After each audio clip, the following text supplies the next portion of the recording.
Tá? Então vamos. Posso? Ok. Muito obrigado a todos que estão aqui presentes, especialmente a comunicação social. Talvez a primeira questão que vou colocar aqui é a razão por que estou aqui em Portugal. Primeiro, estou a convite dos coordenadores políticos do nosso projeto, ainda em formação, os coordenadores da diáspora, e usamos Portugal como aquilo que já definimos dentro da nossa política externa, que Portugal é a nossa porta de entrada para o espaço europeu.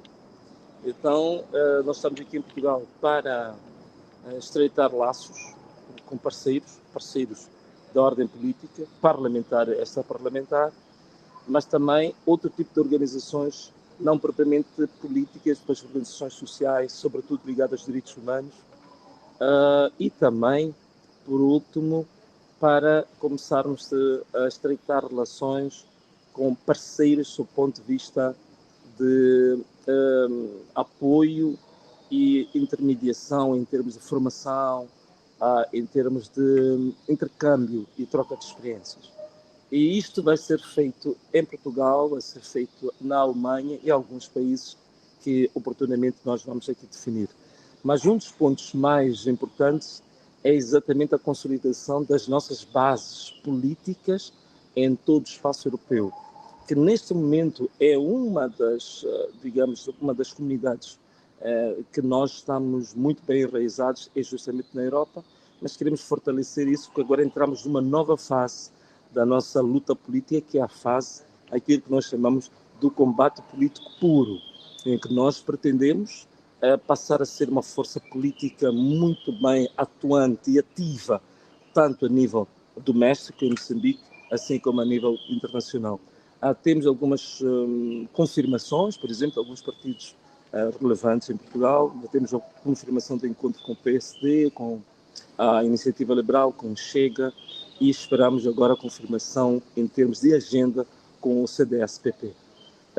Então, basicamente, esta é que é a razão fundamental de estar aqui, mas naturalmente que não vamos escapar à pergunta que me parece sacramental relativamente à questão da estabilidade política em Moçambique e o estágio em que se encontra a questão do diálogo após o período da crise eleitoral.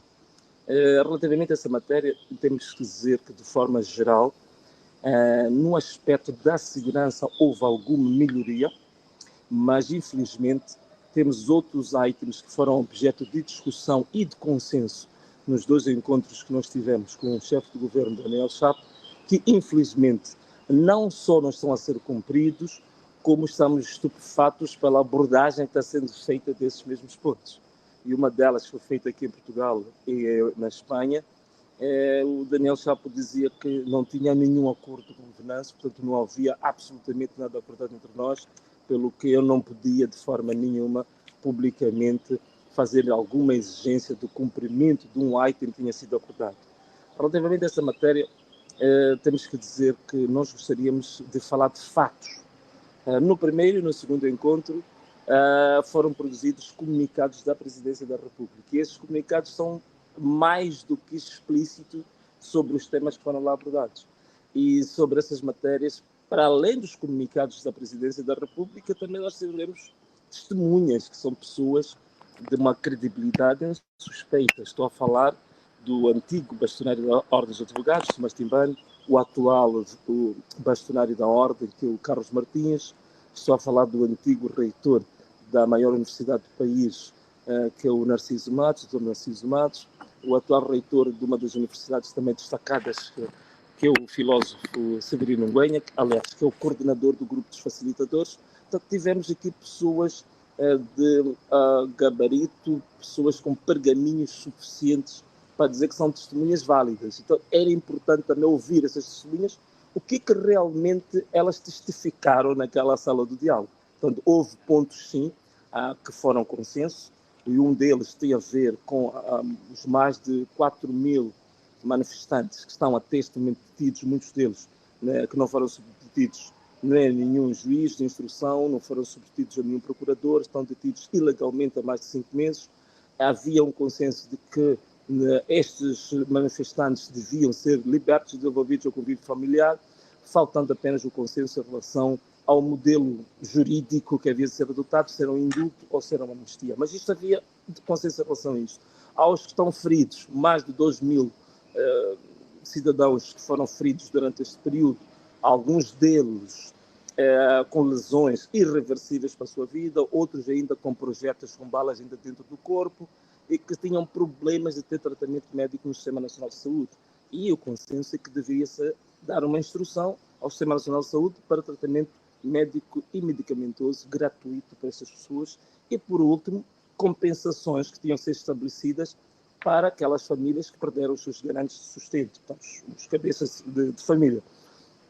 Estas matérias foram debatidas, foram consensualizadas e, sem dúvida nenhuma, e testificadas com este grupo de facilitadores que aqui eu falei, e foi abordada inclusivamente, houve um aspecto até adicional, que foi a constituição do nosso partido. Isto também foi abordado nesse dia, com datas, até foram indicados alguns pontos, alguns pivôs, digamos assim, que estavam na sala do diálogo, que deviam monitorar a implementação desses consensos. Portanto, isto tudo foi feito, temos testemunhas e temos os comunicados da própria Presidência da República que se refere a esses pontos.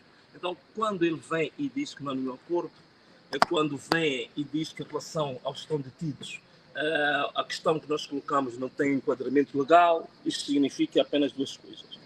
Ou o chefe de governo, neste momento, deve estar com algum problema de um transtorno bipolar, ou está com dupla personalidade, ou então tem falta de autoridade no seu próprio partido para conseguir manter a palavra que ele deu na mesa de diálogo comigo e com os meus colaboradores. Uma dessas hipóteses tem que ser verdadeira. Mas dizer que não houve consenso, dizer que não houve acordo, isso é absolutamente falso. E também, outro aspecto importante, o que eu acho mais provável, se calhar ele devia reformular o seu discurso. Se calhar dizer que o problema não é a falta de acordo, o problema não é a falta de consenso, mas talvez o problema seja a falta de desejo ou de vontade ou de capacidade de cumprir o acordo. Provavelmente seja este o problema. Não é? E, por último, também tenho ouvido, aqui no espaço europeu, em Portugal e em Espanha, sobretudo, o chefe do governo a dizer que o país passou por uma situação de uma crise pós-eleitoral, mas que o país agora está estável. E essa estabilidade que o país se encontra, relativa, digo relativa, do ponto de vista da segurança, ela tem protagonistas. Né? E uma das questões fundamentais é saber que depois do primeiro encontro que nós tivemos no dia 23 de março, quem foi de fato a dar em Moçambique, a gente diz o pontapé de saída, isto é, quem deu o primeiro passo efetivo para comunicar à população, aos seguidores, sobre esta nova etapa de diálogo, de reconciliação que nós havíamos assumido, começar a seguir. No dia 24, eu fiz uma live em que informei os meus seguidores e a população moçambicana que iniciávamos uma nova era em Moçambique, que era uma era de paz, de diálogo, de reconciliação e de perdão. Contrariamente à minha contraparte, que nunca o fez até hoje. Portanto, existem aqui 1001 razões para demonstrar que nós estamos comprometidos com o processo de paz, estamos comprometidos com os consensos alcançados nos dois encontros e, sobretudo, também, apesar dessas situações todas que eu relato, nós queremos assumir publicamente, de forma efusiva, que estamos inteiramente comprometidos com, digamos, esta plataforma dialogante de perdão e de reconciliação para os próximos tempos. Por isso, o nosso foco voltado para a questão da formalização e do registro do nosso partido, que é a plataforma, digamos assim, consentânea com o quadro político e constitucional para nós fazermos o nosso debate político, o nosso combate político e também, sobretudo, apresentarmos as nossas propostas do projeto de sociedade que nós queremos para Moçambique. Muito obrigado. Tenho uma primeira pergunta. Portanto, vai apresentar ou vai submeter recurso ao Tribunal Constitucional por causa do nome do partido. Admite vir a mudar ou reconsiderar a possibilidade de mudar o nome do partido? Sim, olha, nós, para dizer a verdade, quando o Ministério da Justiça notificou-nos para retificarmos ou fazermos a sanação das irregularidades identificadas, apesar de discordarmos em toto relativamente às questões que foram colocadas, como irregularidades que não são questões mais forçadas, do ponto de vista, não tinha uma base legal para o fazer, mas para evitar uma confrontação, nós respondemos a todas elas, nós respondemos a todos os itens que tinham sido colocados como irregularidades, incluindo a questão do nome, que neste momento não nos convém divulgar a questão do nome. Mas nós respondemos a todas as exigências colocadas pelo Ministério da Justiça. Infelizmente, o prazo legal para o Ministério da Justiça responder-se em definitivo era dia 1 de julho. E até o dia 1 de julho não tivemos resposta. No dia 2, fizemos tudo o que estava a nosso dispor, desde mensagens até visitas surpresas que fizemos ao Ministério, que era para falar com o Ministro e procurar saber porque que o Ministério não respondia à questão dentro dos prazos, sabendo que é uma instituição cujo rigor legal ela é guardiã, né, da questão da legalidade, da questão do cumprimento das normas. E foram tentativas vãs, porque o ministro não nos recebeu. Fomos recebidos por um assessor do Ministro que apenas teve evasivas a dizer que o processo estava sendo tramitado e nós colocamos a questão como tramitado, mas os prazos estão excedidos. Se fosse o caso do cidadão, se fosse o caso da instituição pública, digamos, privada, estávamos liminarmente reprovados pelo fato de não termos respeitado um prazo. Neste caso, é o Ministério que está em falta. Ele dizia que não tinha uma resposta para esse efeito, foram passando o prazo para não cairmos no risco do chamado indeferimento tácito. Então, nós submetemos já, está submetido o recurso ao Conselho Constitucional para, digamos, agir de acordo com a lei, havendo uma instituição pública que não cumpre um prazo. Então, o Conselho Constitucional tem que se pronunciar e nos parece claramente a nosso favor. É uma questão de nome ou uma questão de perseguição política? Eu acredito que a questão do nome não pode ser, por uma razão simples, porque a questão foi colocada, conforme o ofício do Ministério, que não havia correspondência entre a denominação que é a Aliança Nacional para o Moçambique Livre e Autónomo, esta denominação, com a sigla Ana Malala. Portanto, as iniciais da denominação não correspondiam à sigla Ana Malala, no entendimento do Ministério, que é algo que não tem nenhum respaldo legal. Portanto, a lei dos partidos políticos, nem a Constituição, nem outro tipo digamos, de normas acessórias, não coloca nenhuma limitação à forma em que a denominação e a sigla devem estar correspondentes. Tanto mais que temos partidos em Moçambique que têm letras na sua sigla que não têm correspondência nem significado nenhum, como, por exemplo, o Partido Podemos, né, que tinha suportado a minha candidatura antes. A letra S não tem nenhuma correspondência. E o partido já existe há cerca de 5 anos. Mas temos variadíssimos exemplos em relação a isso. Portanto, isto não pega. Outra questão que foi colocada era a questão de nós termos, portanto, a sigla Ana Malala, ela ser, digamos assim, correspondente a uma palavra da língua da tribo maioritária, da etnia maioritária em Moçambique, que são os macuas. E que é macua, o Ministério dizia que essa palavra tinha um significado que poderia ter um efeito de criar certas divisões ou, digamos, segregação entre etnias, entre regiões, entre tribos dentro do país. Que também isto não cola, por uma razão muito simples, porque a Constituição da República de Moçambique deu uma categoria de nobreza às línguas nacionais. A Constituição diz que o Estado moçambicano não só as promove, como também as considera um patrimônio nacional. Portanto, significa que usar as línguas nacionais para qualquer objetivo social, político, cultural em Moçambique, do ponto de vista constitucional, até é uma coisa nobre promovida pelo próprio Estado. Então, não pode dizer que usando uma língua nacional isso pode ter efeito de criar divisão, segregação entre os moçambicanos. Portanto, essas eram as grandes teses apresentadas pelo Ministério. Mas, mesmo assim, nós estamos profundamente comprometidos com a questão de avançarmos para a pacificação, então nós acedemos a isso. Mesmo não concordando, nós acedemos a isso. O nosso espanto é, mesmo depois de nós retificarmos de acordo com o desejo deles, que na verdade era contrário ao nosso entendimento jurídico, e mesmo assim o Ministério não responde a tempo.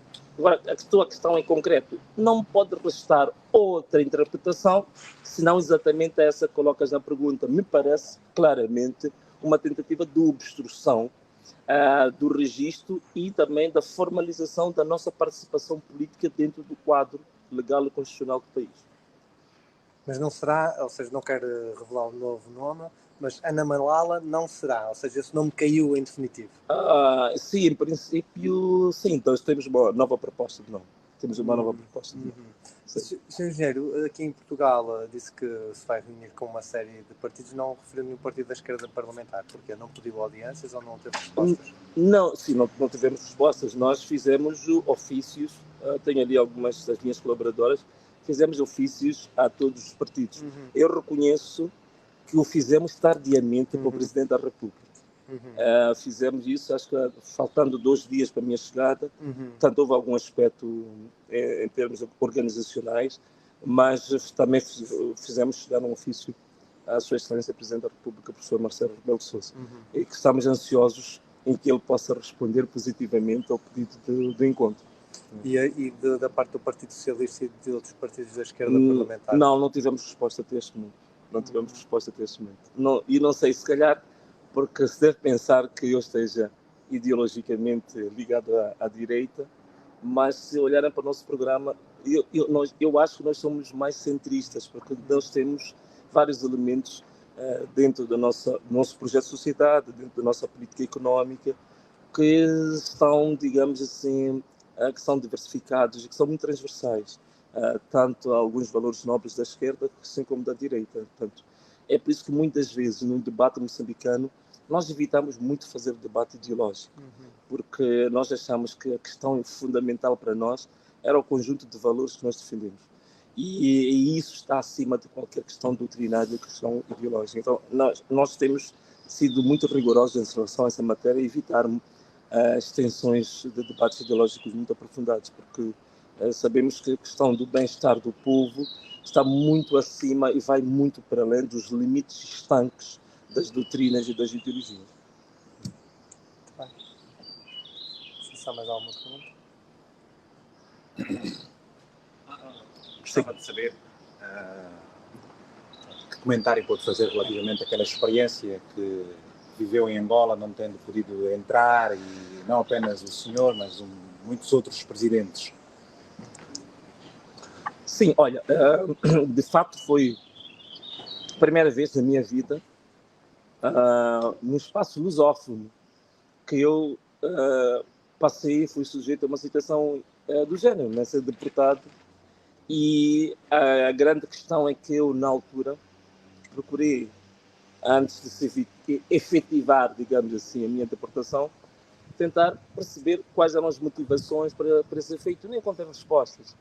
E, de facto, fui depois estudar um pouco a lei relativamente à questão da entrada no espaço angolano dos imigrantes ou dos cidadãos estrangeiros, e notei que existe lá uma norma que dizia que, em caso de alguém for impedido de entrar no espaço angolano, existe uma norma, digamos, na legislação angolana, que dizia que esse cidadão tinha o direito de conhecer não só a norma, mas os fundamentos que sustentam a negação ou a rejeição dele aceder ao espaço angolano. Isso também não foi feito. Infelizmente, o que posso interpretar é que eu creio que o governo angolano agiu, digamos, motivado de forma política, de forma ideológica, porque é da mesma família política que a Frelimo em Moçambique, e não me restam dúvidas absolutamente nenhumas de que foi uma coisa concertada entre o MPLA e a Frelimo. Infelizmente, passados 50 anos, tanto o MPLA como a Frelimo, que acredito que muitos de nós, de uma forma ou de outra, em algum momento da nossa vida, fizemos parte deste projeto nacional nos nossos países, que deviam ser uma bússola para nós, que deviam ser, digamos, os nossos mentores nesta questão da abertura do espaço democrático, da tolerância e de colocar os valores nacionais acima das nossas diferenças políticas, setárias, partidárias. Estes nossos pais, neste momento, são os piores exemplos para aquilo, o tipo de democracia que nós queremos construir para o futuro de Moçambique, de Angola e da África. Infelizmente, né? Eu ainda há pouco tempo dei uma entrevista a um canal, quer dizer que, infelizmente, os heróis de ontem são os carrascos de hoje. Os heróis de ontem são os opressores de hoje. E eu acho que essa situação para Angola, para Moçambique, é muito bem, digamos, encaixada. Né? Eu gostava também de saber qual é o seu ponto de vista relativamente ao posicionamento que teve Portugal, que teve a União Europeia, quando dos vários casos em que muitos moçambicanos perderam a vida, as condições em que perderam logo a seguir as eleições de 9 de outubro passado. Ora, é verdade que na tomada de posse do Presidente Chávez, Portugal não se fez representar, pelo menos ao mais alto nível, teve o seu líder das relações exteriores, podemos assim considerar, mas agora, nas festividades dos 50 anos de independência, o Presidente Marcelo esteve presente. Gostava de perceber este enquadramento de posições faseadas do Ocidente e de Portugal, no geral, muito particular. Sim, olha, obrigadinho. Bem, relativamente a Portugal, eu acho que há dois aspectos fundamentais aqui para fazermos uma pequena leitura. Primeiro, o poder legislativo. Para mim foi o maior exemplo, não só no espaço europeu, mas o maior exemplo no mundo. Portanto, foi o único parlamento que aprovou uma resolução, portanto, debateu o assunto e aprovou uma resolução em que aconselhou o governo de Portugal a não reconhecer os resultados anunciados em Moçambique relativamente às eleições gerais. Portanto, este é um caso único, é um caso a destacar. A iniciativa liberal é que apresentou a proposta de lei, mas todos os partidos que fazem parte do Parlamento português, digamos assim, se associaram a este projeto e, de facto, isto é um marco histórico, porque nunca houve algo parecido nos 50 anos da independência de Moçambique, nos 50 anos da relação entre Moçambique independente e Portugal. Isto nunca houve, isto é inédito, é a destacar. O Poder Legislativo teve algo histórico que a posteridade vai ter que realmente honrar e dar o devido tributo a estes partidos. Agora, relativamente ao Poder Executivo, aí é que eu vi uma posição muito titubeante, porque mesmo relativamente a esta fase em que estou-me a referir da resolução da Assembleia da República, notava-se que o Poder Executivo estava um pouco, digamos assim, o Poder Executivo estava um bocadinho a querer forçar a barra para se fazer presente, digamos, na tomada de posse no dia 15 de janeiro em Moçambique. Notamos que foram forçados a aceitar essa posição a contragosto, isso nota-se claramente, e depois acompanhou-se aquela questão do Ministro dos Negócios Estrangeiros. Relativamente à Europa, a posição foi diferente. Portanto, o relatório que foi apresentado pela missão de observação eleitoral da União Europeia, para mim foi um relatório muito bem conseguido, muito feliz e muito objetivo relativamente ao detalhe em que se chegou relativamente à forma como a fraude ela foi engendrada, ela foi construída. Portanto, relativamente ao relatório, foi, para mim, muito feliz, muito bem conseguido. O que faltou relativamente à União Europeia foram atitudes ou as ações em consequência das constatações da missão de observação. Portanto, aí já não se encontrou um paralelo.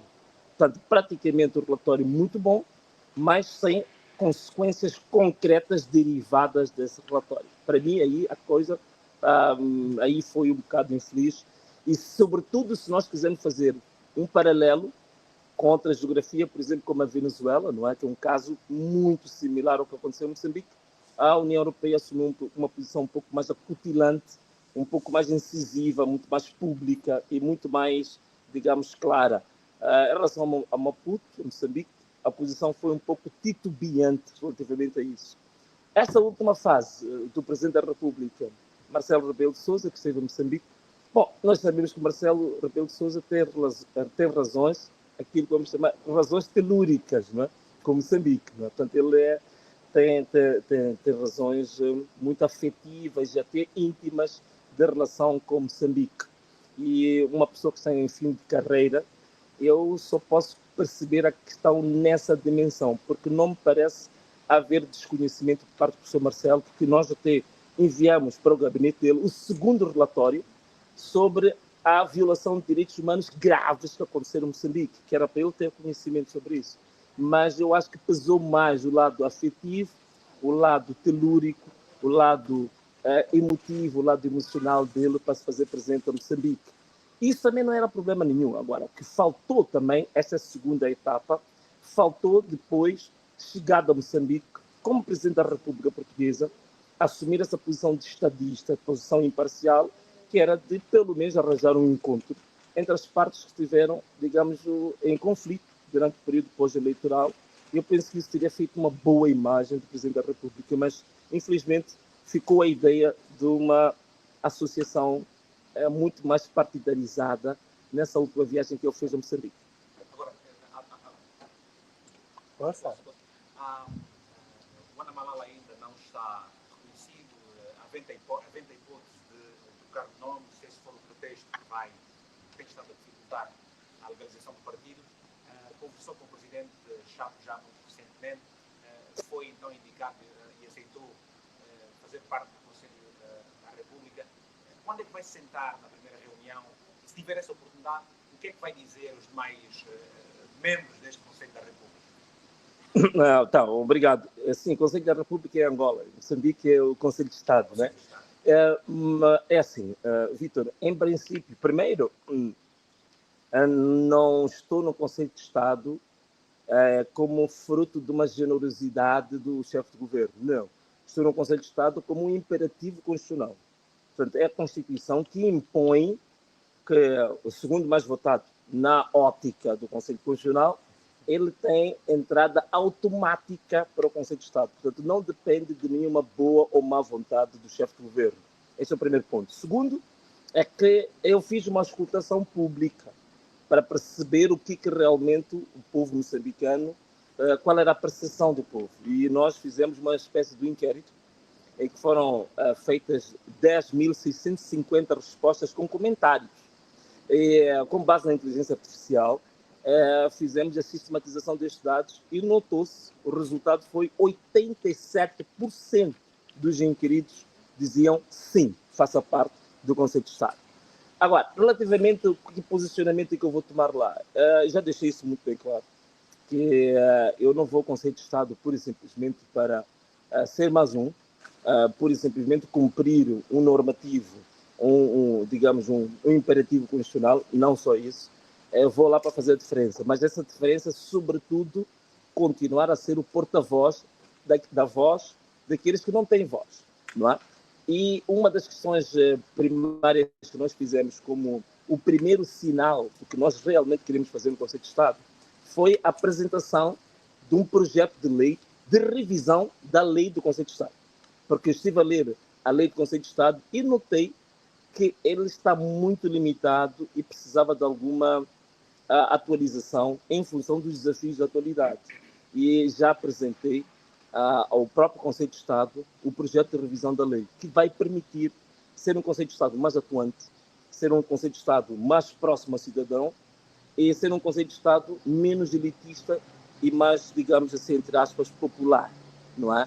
E essa que é a grande questão. E uma das questões que vou bater-me nela é que, neste momento, os cidadãos representados, por exemplo, no Poder Legislativo, que é a Assembleia da República, se quiserem interpelar a Assembleia da República, existem mecanismos do cidadão fazer. Por exemplo, há uma comissão que chama-se Comissão de Queixas e Reclamações.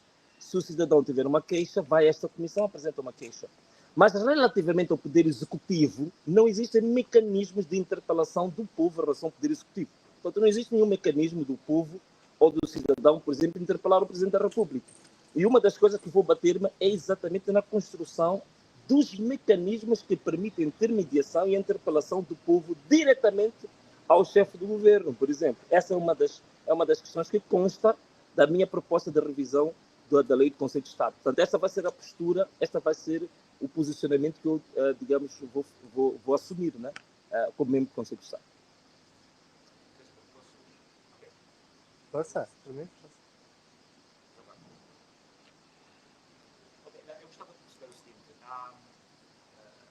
na região africana, dos países que falam português, a experiência moçambicana nas últimas eleições terá galvanizado, de certo modo, ou despertado, de certo modo, a população, sobretudo os mais jovens.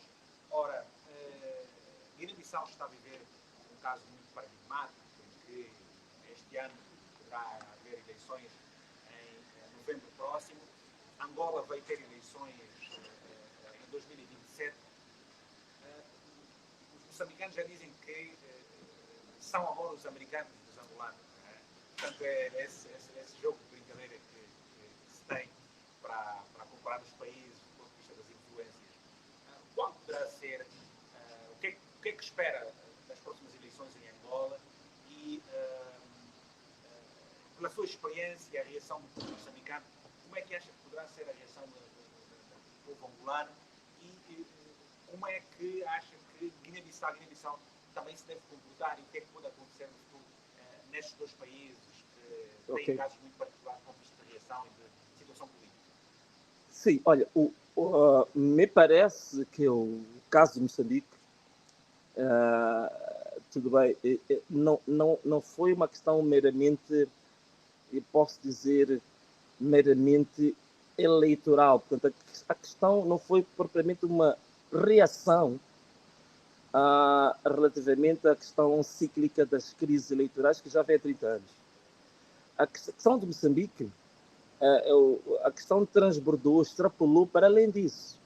Como dizia o Mano William Toné, o angolano, dizia que em Moçambique o mérito que a juventude teve foi de devolver a política ao povo.